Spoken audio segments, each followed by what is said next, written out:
2026 থেকে 2050 ফলের ভিটামিন নাকি ভবিষ্যতের ক্যাপসুল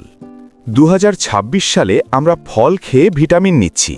আপেল কমলা কলা প্রতিদিনের খাবারেই স্বাস্থ্য কিন্তু একবার ভাবুন তো 2050 সালে পৃথিবী কেমন হবে ধরুন তখন সুপারমার্কেটে ফল কম আর বেশি থাকবে স্মার্ট নিউট্রিশন ক্যাপসুল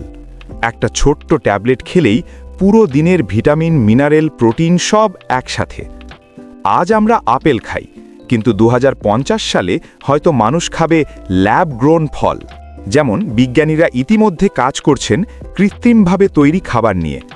হয়তো তখন কৃষিক্ষেত্র হবে আকাশচুম্বী বিল্ডিংয়ের ভেতরে ভার্টিক্যাল ফার্মিং ভাবুন তো জলবায়ু পরিবর্তনের কারণে যদি ফলের উৎপাদন কমে যায় তখন প্রযুক্তিই হবে আমাদের ভরসা এআই বলবে আপনার শরীরে আজ ভিটামিন সি কম এক্ষুনি নিন স্মার্ট ডোজ কিন্তু একটা প্রশ্ন থেকে যায় প্রাকৃতিক ফলের স্বাদ গন্ধ অনুভূতি সেটা কি কখনো ক্যাপসুল দিতে পারবে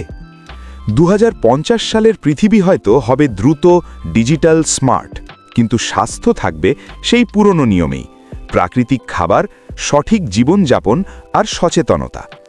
তাই আজ থেকেই ফল খান সুস্থ থাকুন কারণ ভবিষ্যৎ বদলালেও স্বাস্থ্যের মূল ভিত্তি কখনো বদলায় না আপনার কি মনে হয় 2050 সালে আমরা ফল খাবো নাকি শুধু ক্যাপসুল